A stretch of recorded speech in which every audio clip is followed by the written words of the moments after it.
Hello दोस्तों, CGL 2022 का paper बहुत नज़दीक है, 1.5-2 महीने का समय बाकी है। तो आपके मोटिवेशन को हाई करने के लिए हमने एक गेस्ट बुलाए हैं, हिमांशु गौतम जी, जिन्होंने 3-4 अचीवमेंट किए हैं अपने गवर्नमेंट जॉब की तैयारी के दौरान। एक राजस्थान के छोटे से ज़िले बूंदी से हैं, प्योर हिंदी माध्यम से हैं हिमांशु गौतम जी, और ये अभी जो है ऑडिटर की पोस्ट पे काम कर रहे हैं और इनका एक्साइज इंस्पेक्टर में सिलेक्शन हुआ है 19 के थ्रू, और उसके बाद इन्होंने 2020 का भी पेपर दिया है और इनको शॉर्ट कंफर्म है। कितनी रैंक आ जाएगी भाई? 100-200 सर।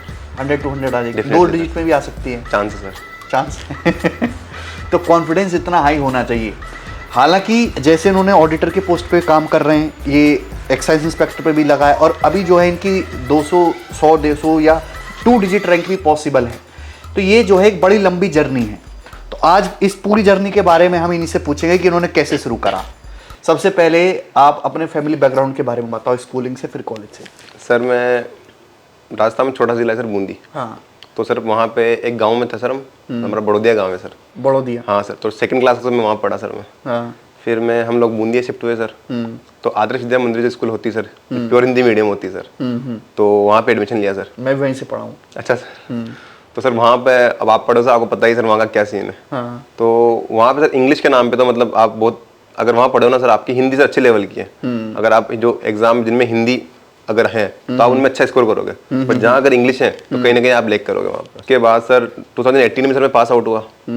उसके बाद सर तो स्टार्ट करना था कि कुछ तो तैयारी स्टार्ट करो अब कुछ तो जवाब देना है घर पे कि अब क्या करोगे। नेक्स्ट क्वेश्चन घर वालों का ये होता है।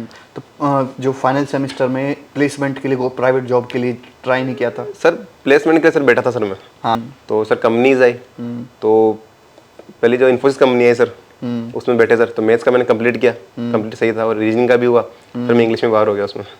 अच्छा। फिर अगली इन्फोसिस पे नहीं हुआ? नहीं हुआ सर मेरा, मैं बाहर हो गया उसमें। मेरा इन्फोसिस में हो गया था। अच्छा। और मैंने करा नहीं, क्योंकि वो बेंगलोर दे रहे थे, 18,000 सैलरी दे रहे थे, इतना तो फिर एंड में सर कंपनी आके सारी कंपनी खत्म हो गई कि अब कंपनी नहीं आने वाली कोई कॉलेज में। तो फिर ये था कि कुछ तो करना ही है। तो फिर सर मेरी राइटिंग बहुत गंदी थी। तो मेरा स्टार्टिंग से था कि जैसे राजस्थान में सर होता क्या है ना कि लोग आरएस वगैरह के लिए प्रिपेयर करते हैं। राजस्थान में सबसे ज्यादा क्रेज आरएस। हाँ सर, पटवारी ग्रेजुएशन के बाद आरएस वगैरह पटवारी वगैरह निकले जाते हैं सर। ठीक है। और सर आरएस में सर क्या होता है ना कि डिस्क्रिप्टिव पेपर होता है। तो वहाँ सर मुझे था कि मैं राइटिंग में मात खा जाऊंगा मैं। तो भैया मुझे ऐसा पेपर बताओ जिसमें बस ओनली गोले लगाना है। हाँ। मैथ्स आए, रीजनिंग आए, मार्क करो, ऑब्जेक्टिव पेपर और काम हो जाए आपका। हाँ। तो सर मेरा इंग्लिश में स्कोर 158 था, तो नॉर्मलाइजेशन के बाद 155 हो गया था सर। 3 नंबर मेरे नॉर्मलाइजेशन में कम हो गए थे। तो वो रहा सर, वो टीयर 3 में मेरे 50 नंबर आए। सर गिर पड़ के मैं ऑडिटर बन गया सर मैं। तो कितनी रैंक थी सर? मेरी 5043 2018 में। 18 में 5043 रैंक थी मेरी। तो तब से फिर दिल्ली में ही काम कर रहे हैं। ज्वाइनिंग कब हुई फिर आपकी? ज्वाइनिंग सर मेरी अभी दिसंबर में हुई सर, दिसंबर 2021। मतलब 2018 की ज्वाइनिंग अब हुई है दिसंबर 2021 में? Yes sir. इतना लेट? Yes sir. तब से कंटिन्यू यहाँ पे काम कर रहे हैं? हाँ, उसके बाद तो मैं ये काम कर रहा हूँ सर। उसके बाद फिर उससे जॉब से सेटिस्फाई नहीं हुए? सर जॉब तो सर मिली ले अभी 2021 में ना सर, और वो पेपर खत्म सितंबर 2000। अच्छा, वो तो फिर देना ही था। तो का पेपर भी दिया, 20 का भी दिया सर। इसमें तो ये ना कि क्लियर हो गया, आप जॉब लग गए। हाँ। और आपकी पहले महीने की सैलरी आ गई। हाँ। तब मानते कि आपकी जॉब स्टार्ट हो गई है। अब आपको नहीं निकालेंगे वो लोग, तब तक पेपर देना ही था सर मेरे को। हाँ। तो फिर मतलब जो ये रिपीटर बच्चे जो बार बार पेपर्स देते हैं, तो इसका कारण ये भी कि 2018 की जो ज्वाइनिंग है वो दिसंबर 2021 में हो रही है। अगर ज्वाइनिंग वही 5-6 महीने के अंदर हो जाए तो बहुत सारे स्टूडेंट ऐसे हैं जो दोबारा पेपर देने वाले वो दे भी नहीं। सर मेजोरिटी सर अगर बच्चों को सर, अगर आज मेरे को एक्सरसाइज मिल गई सर। हाँ। मुझे मेरी लोकेशन मिल गई सर, मैं क्यों टाइम खराब करके पेपर दूंगा सर मैं? मतलब मैं पेपर नहीं दूंगा ना सर। वो तो सर अगर आगे मुझे पता ही नहीं चला कि मुझे जॉब कहाँ मिल रही है, मुझे मेरी पोस्ट का नहीं पता, मुझे रैंक का नहीं पता कि कहाँ मिलने वाली है, उसके पहले पेपर हो गया सर, एक सेफ साइड के लिए पेपर दूंगा ही सर मैं। जैसे प्योर हिंदी मीडियम थे और इंग्लिश की वजह से प्लेसमेंट भी नहीं हुआ था। सपोज नहीं हुआ। Same here. तो उसके बाद इंग्लिश में डर कैसे खत्म करा आपने? सर इंग्लिश का डर तो सर, मतलब कैसे करें इंग्लिश की तैयारी? सबका सवाल यही है जो हिंदी मीडियम वाले बच्चे की, सर इंग्लिश कैसे मजबूत करें? गणित को तो हम झेल लेंगे, कुछ भी आ जाए, इंग्लिश की तैयारी कैसे करें? सर जो मैं आपको भी बता रहा था मैं कि एक वो होता है ना कि आपको किसी का डर है। जैसे आप कहीं गली में जा रहे हो और कोई कुत्ता आपके पीछे पड़ता है, पता है वो रुक जाओगे तो आप काट लेगा आपको। हाँ। इंजेक्शन लगेंगे, घर पे रहोगे, सब कुछ होगा, काट लेगा वो आपको। तो आप जितना तेज भाग सकते हो बचने के लिए, आप उतना तेज भागोगे आप। जितनी आपकी ताकत है, आप कभी नहीं भागे उतना तेज, पर आप भागोगे उतना तेज। सर मेरा वही था। मुझे पता था मैं मैथ्स में कर लूंगा, तो रीजनिंग का भी था कर लेंगे। जीके में सबके कम आते हैं, तो जीके में अगर कम आ भी गए तो फर्क नहीं पड़ता। कम आ रहे हैं तो उससे डिमोटिवेट होने की कोई जरूरत जरूरत नहीं नहीं है, सभी के कम आते हैं है ना, ये सही बात है एकदम सर। अगर आप 15 या 16 ला रहे हो तो कोई मतलब कोई गलत बात नहीं है, सही बात है। और जिसके 2 नंबर आ रहे हैं उसके वो थोड़ा गलत बात है क्योंकि मैं 2 नंबर वालों में से अच्छा बहुत सारे बच्चे 2 नंबर वालों में से तो सर मेरे को ओनली जो डर था ना सर मुझे, वो इंग्लिश का था कि इंग्लिश में अगर मेरा सिलेक्शन नहीं होगा तो ओनली इंग्लिश की वजह से नहीं होगा। दूसरा सर मेरा फिक्स था, मॉर्निंग में उठूंगा, 200 वर्ड उठते ही बस पढ़ने हैं आपको। 200 वर्ड डेली के सर, मतलब वोकैबुलरी डेली 200 डेली के 200 वर्ड सर। और इसमें वो सिनोनिम एंटोनिम सिनोनिम क्या आता है वो? हाँ सर, सिनोनिम एंटोनिम ये आते हैं सब मिला के स्पेलिंग वगैरह होते हैं, इडियम फ्रेज अलग है सर इससे। हाँ, फिर डेली के 200 इडियम फ्रेज अलग पढ़ते थे सर। क्या टाइम लगता है? मतलब 200 वर्ड्स के अलावा 100 इडियम फ्रेज पढ़ता था मैं डेली के। इसमें कितना टाइम लग जाता था? 1.5 घंटे 2 घंटे से ज्यादा नहीं सर। हाथ लगाए आप पढ़े हुए लगभग चीजें सर 70% तो पढ़ी हुई होती है सर। मतलब सर ये भी था कि एक एक दिन में सर बहुत सी बार मैंने 1000 वर्ड भी पढ़े हैं वोकैब के, ठीक है, और लगभग 1000 के आसपास वर्ड नॉर्मल लुइस में सर। इस टाइम आप प्रीवियस ईयर उठा लोगे ना सर, कम से कम 3000 वर्ड वो रखे हैं। अच्छा, तो टीसीएस आया ना, उसके बाद से आप उठाओगे ना अगर 3000 2,500-3,000 वर्ड वो रखे हैं। जीडी, एमटीएस, हिंदी, जीएसटी वाले जो पेपर होते हैं, स्टेनो वाले पेपर होते हैं, फेस सिलेक्शन वाले होते हैं, सीपीओ होता है, मेंस होता है। इन सब सारे प्रीवियस ईयर की वोकैबुलरी याद करी? इन सब की सब जरूरी है सर। ओके, वो तो बहुत जरूरी है सर कि प्रीवियस ईयर पहले सबसे पहले वो करो, उसके बाद एक्स्ट्रा में आपको जो पढ़ना है आप वो पढ़ो। तो ये वोकैबुलरी याद करना बोरिंग नहीं लगता था? क्योंकि सबको बोरिंग लगता है, याद ही कर ही नहीं पाते हैं। सर मुझे बोरिंग नहीं सर, थोड़ा मजा आता कि एक बार मैंने पढ़ा, इस साइड वर्ड लिखा हुआ है, इस साइड हिंदी में लिखा हुआ है, लगाया मैंने हाथ, ठीक है, पहला वर्ड सही है, दूसरा वर्ड इसका मतलब होता है सही है, तीसरा सही है, ऐसे करते करते सर मैं डेली के मतलब वर्ड पढ़ता था, मजा आता था इस चीज में। सही होने की बात छोड़ो, उसको पता ही नहीं है लड़के को कि वर्ड है क्या। तो इसका मतलब मैंने हाईलाइट किया, मैंने ऐसे वर्ड होते थे। अगर मैं 100 वर्ड पढ़ रहा हूँ ना, तो 10 वर्ड तो ऐसे जो मैं अगली बार भी भूलूंगा, उसके अगली बार भी भूलूंगा, कंफर्म था। तो उनको तो मैंने हाईलाइटर से हाईलाइट किया हुआ था, ठीक है, कि इनको तो मैं भूलूंगा कंफर्म है, तो इनको इतनी बार पढ़ लेंगे ना, एंड तक याद हो ही जाएंगे आपको। हाईलाइट कर देते जो टिपिकल वर्ड। बिल्कुल सर, मेरी सर जो बुक है सर वो रंगीन हो रखी है, रंग बिरंगी हो रखी है सर। 5-7 अलग अलग हाईलाइटर थे, तो इससे हाईलाइट किया, इससे हाईलाइट। ये वोकैबुलरी याद करने का प्रोसेस कितने महीने तक करा आपने?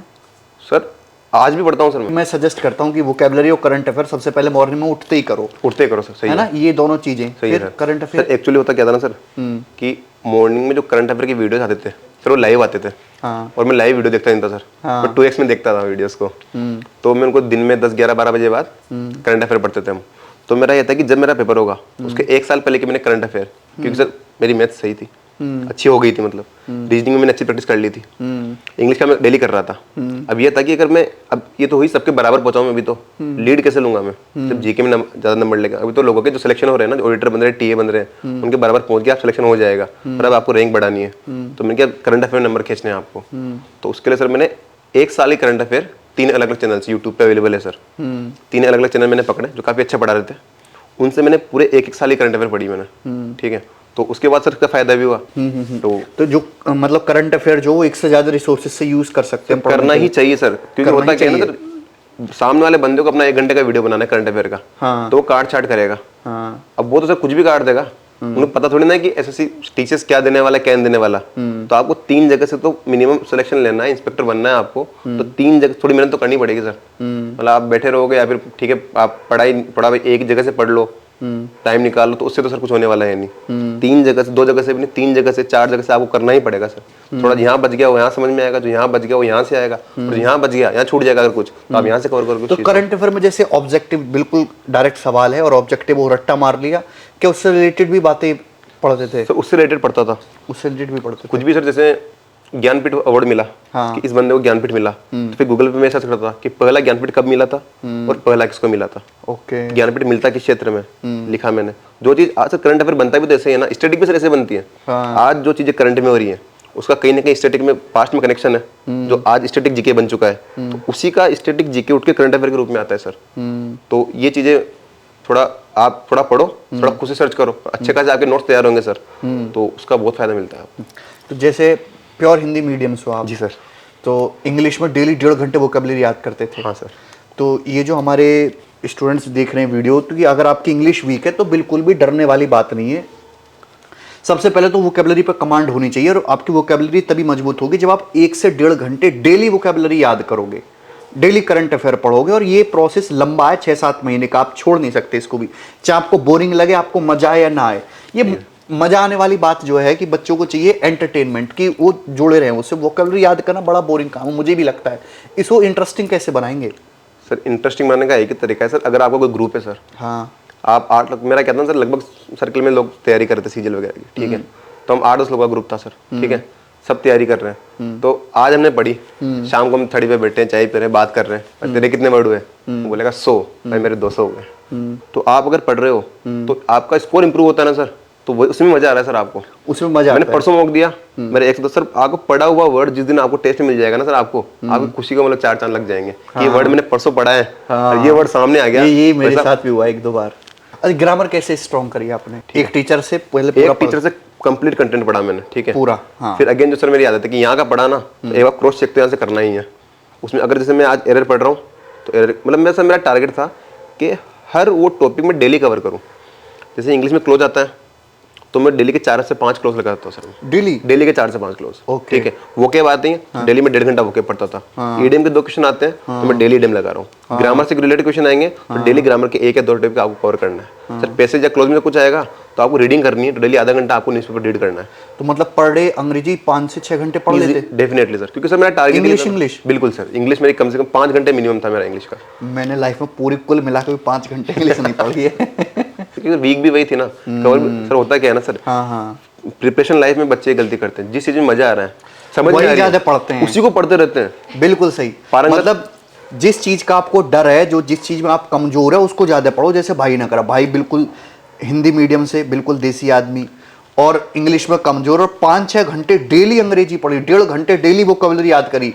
और वो मजा आपको इंस्टेंट नहीं आएगा, धीरे धीरे जब आपके स्कोर बढ़ने लगेगा, आपको वर्ड्स मिलने लगेंगे, आपका क्लोज टेस्ट सही होगा, पैसे सही होगा, तो उसमें मजा आना शुरू होगा। सर मैंने पहली बार जब मेरा मॉक टेस्ट लगाया था ना सर, तो मेरा स्कोर था 58 आउट ऑफ 200। पहली बार ये था सर, उस टाइम में रीजनिंग के 2-4 क्वेश्चन थे, ब्लड रिलेशन वाले और मिरर इमेज वाले, पेपर कटिंग वाले, वो क्वेश्चन मेरे को आ गए थे। मेरा स्कोर था 58 सर। पढ़ते रहे सर। जब अभी 2020 में सर मेरा इंग्लिश में स्कोर आया वो 50 आउट ऑफ 50 था सर। सर ये था, मतलब खुशी भी हुई सर इस चीज़ की, क्योंकि इंग्लिश में मेरा डर था मैं, तो मतलब वो कुत्ता पीछे पढ़ने के इतना तेज भागा ना सर मैं कि मैं बच गया सर। हाँ, तो जो आपका सब्जेक्ट कमजोर है उस पर ज्यादा मेहनत करें। जैसे हमारे पास स्टूडेंट जोड़ते हो तो सब कहते हैं अर्थमेटिक मैथ से स्टार्ट करो, अर्थमेटिक से, एडवांस नहीं पढ़ना। मैंने कहा तुम्हारा एडवांस बिल्कुल खत्म है, ना तुमको ज्योमेट्री आता, ना तुमको ट्रिग्नोमेट्री आता, ना तुमको अलजेब्रा आता, ना तुमको मेंसुरेशन आता, और तुम इससे भाग रहे हो। तो भागते रहोगे कब तक? बिना एडवांस के तो सिलेक्शन पॉसिबल ही नहीं है सर। जैसा अर्थमेटिक पढ़ रहे हो वैसे ही पैरेलल एडवांस मैथ भी पढ़ना है। ऐसा थोड़ा ना कि अर्थमेटिक पढ़ के एडवांस पढ़ लोगे या एडवांस पढ़ के अर्थमेटिक पढ़ लोगे तो कोई चेंज आ जाएगा। फेस तो करना ही पड़ेगा सर एक दिन आपको, सिलेक्शन लेना है। जिस सब्जेक्ट में, जिस टॉपिक में आप कमजोर हो, आप उस पे पूरा ध्यान दो। हाँ, उस पे आसान चीज से शुरुआत करो, लेकिन पढ़ो पूरा। बिल्कुल सर। हाँ, ऐसा होता है ना सर, जैसे आप डेली पढ़ रहे हो आप, कि आज आपने थोड़ा टफ कर लिया, कि थोड़ा आपने कोई बड़ा टॉपिक देख लिया, बहुत ज्यादा आप थोड़ा हेडेक सा हो गया आपको, तो अगली बार आप कल थोड़ा इजी टॉपिक देख लो आप, और कम से कम 2 चीजें आप पैरेलल में चलने दो आप। आज अगर मैं ज्योमेट्री पढ़ रहा हूँ सर, ठीक है, और मुझे लगा कि आप बहुत ज्यादा आज पूरा सर्कल खत्म कर लिया और 100 क्वेश्चन उसके लगा लिए, तो कल मैं सिंपल सा कोई टॉपिक एवरेज परसेंटेज उठा लूंगा मैं, या प्रॉफिट लॉस उठा लूंगा मैं, ठीक है। टच तो उसको भी किया ही है। तो ये था कि आपको, पर जो हार्ड चीज है ना, मेरा शुरू से ये था कि अगर जैसे मेरी इंग्लिश वीक है, अगर इंग्लिश में मैंने कर दिया ना सर, तो मैं मतलब पोस्ट ले जाऊंगा सर मैं। और हुआ भी यही सर अभी, कि इंग्लिश में मैंने अच्छा स्कोर किया और डेफिनेटली पोस्ट मिली गई सर। तो 2018 में जो आपने लोकल कोचिंग है सेल्फ स्टडी से, ये समझो कि सीजी जी सर पोस्ट ली है, जी सर। तो मतलब सेल्फ स्टडी से, या आप अपने जो लोकल जानकारी में वहाँ से लोकल स्टडी मटेरियल यूज़ करके भी एसएससी में सिलेक्शन ले सकते हैं? इजीली सर, इजीली ले सकते हो, कोई बात इजीली नहीं। सर। अब जो 2019 में आपका एक्साइज इंस्पेक्टर में सिलेक्शन हुआ और आपने मैथ्स की प्रिपरेशन करी, वो बताओ, मेरी भी तारीफ होनी चाहिए ना। नहीं सर, तारीफ नहीं सर, सच है कि आपको सर पूरा कोर्स मैंने फॉलो किया। आपके ट्रिग्नोमेट्री के 12 वीडियो, नंबर सिस्टम के 16 वीडियोस भी सर। वो था कि हमने सर वो मतलब एक वेडियो को सर इतनी बार देखा है ना, कि क्योंकि प्री खत्म हो गया, तो प्री में मेरा स्कोर आया सर 198, जो मेरा नॉर्मलाइज स्कोर था 2019 में। 198 स्कोर था? जी सर, मेरा 170 रो था सर। 170 रो, तो आफ्टर नॉर्मलाइजेशन ये 198 हो गया सर। मैथ्स में 50 मार्क्स थे sir, 50 out of 50। Yes sir, very good. तो मेरा 198 रो मार्क्स, तो वहां से भी सर मैं एक्साइटेड था कि मतलब जिस बच्चे का 198 स्कोर आ जाता है ना, तो उसका तो कॉन्फिडेंस बढ़ ही जाता है। उसके अगर मेंस में सपोज 300 नंबर लाने थे ना, तो उसका कॉन्फिडेंस की वजह से 330 ले आता है। ये बात होती है, ये होता है सर। तो प्री तक हम लोग जुड़ चुके थे सर? बिल्कुल सर, आप तो सर 18 में जुड़ चुके थे। जब आपने स्टार्टिंग में स्टार्ट किया था सर, तो मैं आपको स्टार्टिंग से फॉलो कर रहा हूँ मैं। उसके बाद सर 19 में आपका कोर्स मैंने ले लिया था सर मैंने, जैसे प्री खत्म हुआ वाला हाँ सर, आपका मेंस वाला मैंने बेच लिया। उसके बाद डेट आगे बढ़ती गई कि नवंबर में पेपर है, तो स्टार्ट करते रहे, एक एक चीज को अच्छे से देखा सर आपका सारा पूरा। बिल्कुल सर, आपने जो आप नोट्स भी बनाते थे शानदार आज के टाइम पे सर, मतलब इतने शानदार नोट्स सर मैथ्स के आपके जो बनाए पूरे नोट्स ना सर, मेरे पास बिल्कुल वर्ड टू वर्ड शानदार, रंग बिरंगे पेन से मतलब कलर किए हुए उनको, और अच्छे नोट्स मेरे पास। एक चीज मैं बताना चाहूंगा कि आप किसी भी टॉपर से बात कर लो, A to Z एसएससी की बात बता रहा हूं मैं, एक सिंगल आपको टॉपर ऐसा नहीं मिलेगा जिसने नोट्स ना बना रखे हों। डेफिनेटली मैथ्स के अगर वो पढ़ रहा है तो सारे कंसेप्ट के नोट्स बनाएगा, जो अच्छे सवाल उसको मिलेंगे उसके नोट्स बनाएगा, इजी को छोड़ देगा। हाँ तो सर, मैंने तो बिल्कुल यहाँ तक नोट्स बनाए हुए, बिल्कुल जैसे कोई चीज होती है ना ट्रिक आप डायरेक्ट लिख नहीं सकते, समझ नहीं आएगी, तो मैंने बकायदा कि अगर ये दे रखा हो और ये दे रखा हो, स्टेटमेंट बोल देते हैं, हाँ तो स्टेटमेंट बोल के सर ऐसे बिल्कुल वहां तक के नोट्स बनाए हुए कि बिल्कुल सर ने जैसे आपने बोला ना सेम टू सेम वैसा का वैसा मैंने उसको नोट किया है। मैं क्लास में बच्चों को यही सजेस्ट करता हूँ, सर नोट्स कैसे बनाएं, ये लिखना जरूरी है क्या, सवाल उतारना जरूरी है क्या, बार बार ये पूछते रहते हैं, तो नोट्स तो आपको बनाना ही है। अब मार्केट में बहुत सारे क्लास नोट्स की किताबें मिलती है, लेकिन वो उतनी बेनिफिशियल नहीं है जितने क्लास नोट्स आप खुद से लिख के बनाओगे, और वो केवल मैथ्स में ही नहीं, वो इंग्लिश में भी कामयाब है, वो जीके जीएस में भी कामयाब है। बिल्कुल सर। और सर आपने जैसे जो हमारा वाला मेंस का बेच था, उसी का आपने मेंस्ट्रुएशन वाला जो पार्ट ना 15 घंटे का 14 घंटे कुछ मिनट का पार्ट है, यूट्यूब पे डाला हुआ है सर आपने वो, तो वो हमारे वाले बेच का ही था सर, उसी बेच में था मैं, तो वो आप शानदार है सर वो। उसके बाहर मतलब मुझे लगता नहीं है कि कोई क्वेश्चन कभी भी आ सकता है एसएससी में सर।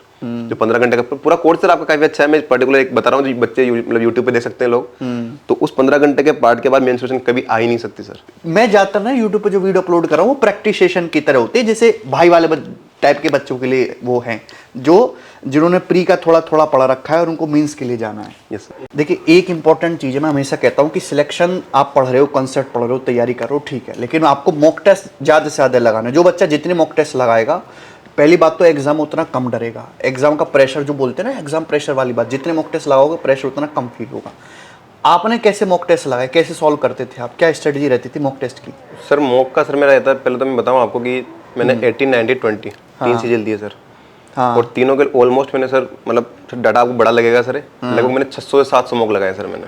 600 से 700 बिल्कुल सर, मैंने इतने मॉक डेफिनेटली सर, बहुत सारे प्लेटफॉर्म है सर, सबके मैंने पास सारे प्लेटफॉर्म के सबके पास था सर मेरे पास। मैं भी ये सजेस्ट करता हूँ कि आप किसी भी प्लेटफॉर्म को, कि बच्चे पूछते रहते हैं सर ये मॉक टेस्ट कहाँ से लें, प्रैक्टिस, मैंने कहा कुछ भी करो, किसी से भी मॉक टेस्ट लगाओ, कोई दिक्कत नहीं है सर। 600-700 प्री के लगाए। कोचिंग सर 1500 का तो मेरा आपका बेच पड़ा था सर मेरा, ठीक है, पर मेरे पास खरीदने में 5000 रुपये लग गए थे सर। अलग अलग कोचिंग के अलग अलग पास खरीदना मैंने, इस कोचिंग का पास खरीद रहे 500 का, इसका 1000 का खरीद रहे हैं, इसका 800 खरीद रहे हैं, उनमें मेरे 4 से 5000 रुपये लग गए सर, ओनली टेस्ट मॉक खरीदने मॉक टेस्ट में। अगर कोचिंग मेरी सस्ती हो गई थी सर, बाकी मॉक टेस्ट मेरे महंगे पड़ गए थे।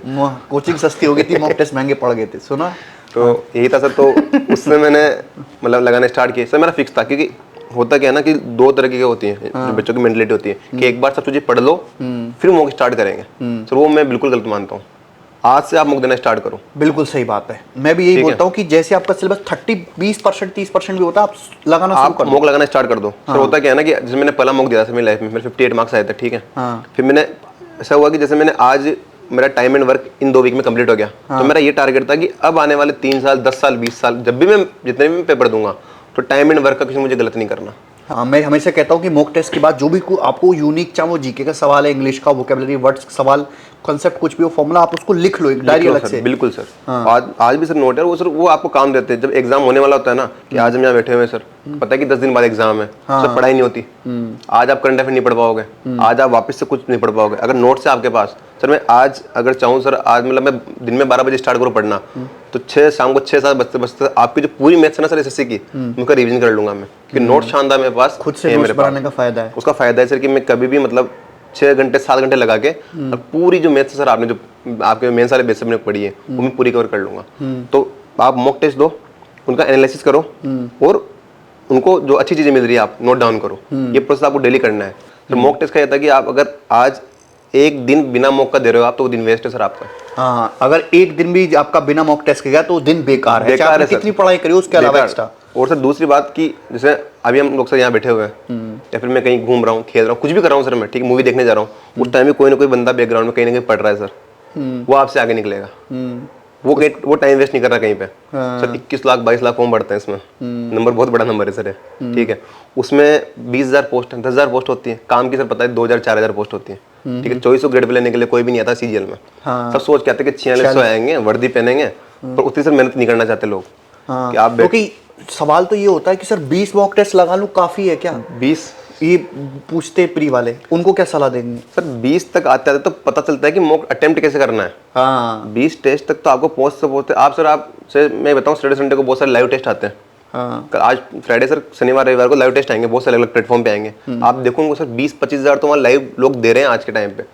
कंटिन्यूटी बना के रखनी है, एक तो पेशेंस रखना है आपको, वो नहीं छोड़ना, और कंटिन्यू आप 1 सेकंड वेस्ट कर रहे हो ना सर कहीं पे, तो ये लग रहा है कि आप कोई ना कोई आपको पीछे छोड़ रहा है। सर ये बहुत तगड़े वाले रेस चल रही है इस टाइम पे, क्योंकि यूपीएससी लोगों से हो नहीं रहा, बचता है भी एसएससी, ठीक है। एसएससी में पोस्ट अच्छी है सर, मतलब जो आप देखते हो, जो सर जब वो होती है ना डॉक्यूमेंट वेरिफिकेशन होता है, तो पोस्ट प्रेफरेंस की जो लिस्ट आती है सर, सारी पोस्ट में लगी हुई होती है सर, वो पढ़ने में सर मजा आता है। CBI, income tax, MEA, ED, excise, तो सर वो लगता है कि आप किस चीज़ की तैयारी कर रहे हो, और उसमें आप अगर थोड़ी सी भी गलती का सर चांस नहीं है, मेहनत करो आप सर। कि इस बार टीयर 1 में इन्होंने नॉर्मलाइजेशन हटा दिया सर, मतलब उसको क्वालिफाई कर दिया, तो आपको वो इफेक्ट पड़ेगा नहीं। टीयर 3 इन्होंने हटा दिया, लक का पूरा खेल ही खत्म कर दिया सर इन्होंने। हाँ, आपको लक बाई चांस नहीं 130 गोल है, अब तो जितना करोगे उतना आएगा। 130 गोल है, 390 नंबर का पेपर है, 60 नंबर कंप्यूटर का हटा के एक बार, तो उसमें जो जितनी मेहनत करेगा सर वो इतना स्कोर करेगा, जो जिसकी जितनी मेहनत उसकी उतनी अच्छी पोस्ट, जितनी कम मेहनत उतना उसका अच्छा खेल बिगड़ेगा। तो सर यही है कि मॉक आपको कंटिन्यू करने हैं, जब तक आपकी कोचिंग चल रही है तब तक आप 1 मॉक डेली दो, और जब आपकी कोचिंग खत्म हो गई तो आप 2 मॉक 3 मॉक डेली। सर मैंने 5 मॉक एक दिन में भी दिए। बात क्वेश्चन करने की नहीं है, बात है टाइम पे क्वेश्चन करने की। सीजीएल अगर क्वेश्चन करना हो तो सर किसी को भी दे दो, कर लेगा, कहीं ना कहीं डायग्राम बना के कहीं ना कहीं लिंक निकाल के क्वेश्चन कर ही लेगा सर बंदा, ठीक है, जो कम भी पढ़ा हुआ है। तो बात है कि 2 घंटे में पेपर करना है। सर अभी के आज के टाइम पे क्या है सर, जो मेंस होने वाला है सर, उसमें आपको 30 मिनट में 30 क्वेश्चन करने पड़ेंगे मैथ्स के। 1 घंटे का टाइम देंगे आपको, 30 मैथ्स और 30 रीजनिंग है। सर रीजनिंग के आप 30 मिनट में आप नहीं कर पाओगे सर, गारंटी नहीं कर पाओगे आप, क्योंकि नहीं होंगे। एक भी इन्होंने अगर कोई पजल फंसा दी ना सर, तो नहीं होंगे। इसका मतलब आपको 30 मिनट से कम समय मैथ्स करनी पड़ेगी, और वो करने के लिए आपको जो 100 मिनट में 100 वाला जो मेरा जो तरीका था सर, वो फॉलो करना ही पड़ेगा।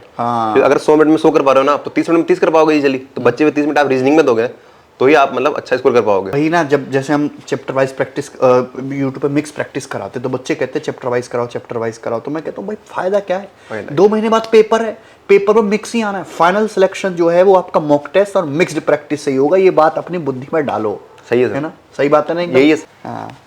अच्छा, जो एक्साइज की पोस्ट आपने ली है, तो पहले ये दिमाग में फिट था कि एक्साइज इंस्पेक्टर ही बनना है? सर सबसे पहले मैं एक्साइज के लिए ही मैंने ट्राई किया सर, क्योंकि एक्चुअली क्या ना, मैं राजस्थान से हूँ। हाँ। तो मुझे था कि राजस्थान के आसपास रहूँ, तो उसके लिए सर मैं अभी उज्जैन, मुझे कमिस्टेड मिला, उज्जैन ला। तो सर मैं स्टार्टिंग से था कि एक्साइज लेना है मुझे, और राजस्थान के, क्योंकि उससे सर मैं राजस्थान के आसपास कहीं रह पाऊंगा, कहीं ना कहीं आगे चल के राजस्थान में पहुंच भी जाऊंगा। तो इसलिए सर मैंने एक्साइज की पोस्ट ली सर। तो आपको जो काम आपने पहले रिसर्च कर रखा था एक्साइज का, सुटेबल कर रहा था आपको अपनी पर्सनैलिटी के हिसाब से? यस सर सही सर। एक्साइज सबसे पहले सर वर्दी वाला सीन होता है। हाँ। कि आपको वर्दी मिलेगी। मैं कई सारे एक्साइज इंस्पेक्टर से मिला हूं, और ज्यादातर जो आपके बैच के तो पढ़ाए हुए आधे बच्चे हमारे ही एक्साइज इंस्पेक्टर में। आपका तो ग्रुप भी बना हुआ होगा। बिल्कुल सर। वर्दी का जुनून बहुत ज्यादा एक्साइज वर्दी का सर है ही सर, वर्दी का जुनून। अभी भी सोचते हैं कि हम कम पहनेंगे, क्या अभी 10 दिन में अगले महीने में अगर हम ज्वाइन करते हैं, हाँ। तो अब हम सोचते हैं कब पहनेंगे, 26 जनवरी आने वाला है। अच्छा। तो उस दिन पहनते वर्दी। हाँ। तो इंतजार रहेगा 26 जनवरी का। हाँ। 26 जनवरी आएगी, वर्दी पहनेंगे। वर्दी का जुनून लोगों में काफी है एक्साइज इंस्पेक्टर में, इसलिए ज्यादातर बच्चे एक्साइज इंस्पेक्टर को प्रेफर करते हैं ना, और होम लोकेशन में मिल जाता है। सर वर्दी भी नहीं होती सर, 4600 ग्रेड पे की जॉब है सर, कौन छोड़ेगा? मतलब जॉब तो अच्छी है ना सर, इंस्पेक्टर वर्ड तो लग रहा है आपके नाम के पीछे। सर इनकम टैक्स में वर्दी नहीं है, फिर भी लोग उसको लेते ही है। तो इंस्पेक्टर तो सर अच्छी पोस्ट है, और वर्दी है तो मतलब लोग प्रेफर करते ही इसको। तो ये हिमांशु गौतम जी थे राजस्थान से। राजस्थान के आदमी बड़े सिंपल स्वीट होते हैं। मैं कई सारे स्टूडेंट से मिला हूँ, राजस्थान के लोग बढ़िया होते हैं भाई। यूपी के थोड़े ऐसे ही होते हैं हमारे जैसे। सर मैं एक बात और ऐड करना चाहूँगा इसमें। हाँ कि हाँ, एक बात इन्होंने भाई ने बोली थी, इनको अपने दोस्तों के नाम जरूर लेने। तुम दोस्तों के नाम लो, खुल्ला में स्टार बना देंगे उन्हें। सर होता क्या है ना सर, हाँ, कि आपकी तैयारी में आपके दोस्त बहुत मैटर करते हैं। हाँ। क्योंकि सर मैंने देखा कि आपको खराब बनाना या बिगाड़ना आपके दोस्तों का हाथ है। सर मैं इस मामले में आपको बहुत लकी मानता हूँ, जहाँ जहाँ गया वहाँ अच्छे लोग मिले। सारे टॉपरों को अच्छे दोस्त मिले। दोस्त अच्छे मिलना बहुत जरूरी है। खराब दोस्तों सर मैंने ऑनलाइन कोर्स लिया सर आपका, वो एकदम शानदार निकला। मतलब एक किस्मत की बात थी सर, कि मैं जहाँ जहाँ मैंने ट्राई किया ना सर, कि वो किस्मत से चीजें सही होती चली गई। आपको किसी ने, अच्छा आप तो पहले से जानते थे? Yes sir. तो मैंने आपका कोर्स लिया सर। ऐसा भी तो होता ना कि बहुत सारे ऐसा भी हुआ कि लोगों ने आधा कोर्स पढ़ा के छोड़ दिया। हाँ, ऐसा या बहुत बिल्कुल होता है। टाइम बिल्कुल आफत काट दी। मतलब एप्लीकेशन पे अब तक हमारे जो है 30-35 बैचेस हो चुके, पूरे कंप्लीट कर। पूरे कंप्लीट सब मैं पढ़ा हूँ सर मैं आपसे, तो मैंने पता ही कि आपका एक बैच कंप्लीट है। तो ये वाली बात है कि किस्मत से जहाँ जहाँ दोस्त मिले ना सर, कि दोस्त आपको बर्बाद भी कर देंगे और दोस्त आपको बना भी देंगे। सर लाइफ में प्रॉब्लम्स भी खूब आई सर 3 सालों में। तो जो मेरे दोस्त है दीपक है, तो अभी सर इनकम टैक्स डिपार्टमेंट में टीए लगा हुआ है सर अभी, और अभी जो रिजल्ट वाला है उसमें अच्छी पोस्ट वो एक्सपेक्ट कर रहा है कि अच्छी पोस्ट आ जाएगी। सर आयुष है, सर राजस्थान में गवर्नमेंट जॉब में लगा हुआ है। सर नरेंद्र है, और सिमरन मेरी फ्रेंड है, और सिमरन फ्रेंड है। हाँ सर, और नरेंद्र है मेरा दोस्त। सब लोग ऐसे थे ना कि उन्होंने बिल्कुल सर एंड तक सपोर्ट किया उन्होंने, और उन्होंने मतलब एक बिलीव दिलाया कि हाँ तू तो भाई बनेगा इंस्पेक्टर, तू अच्छी कर रहा है, तो रात भर पढ़ता है, अच्छी मेहनत करता है, तो डेफिनेटली तो अच्छा रिजल्ट लेके लाएगा। सर सबसे पहले खुशी भी उन्हीं को ही, उन्हीं को सजेस्ट शेयर किया मैंने तो सर। बहुत बढ़िया लगा आपसे मिलकर।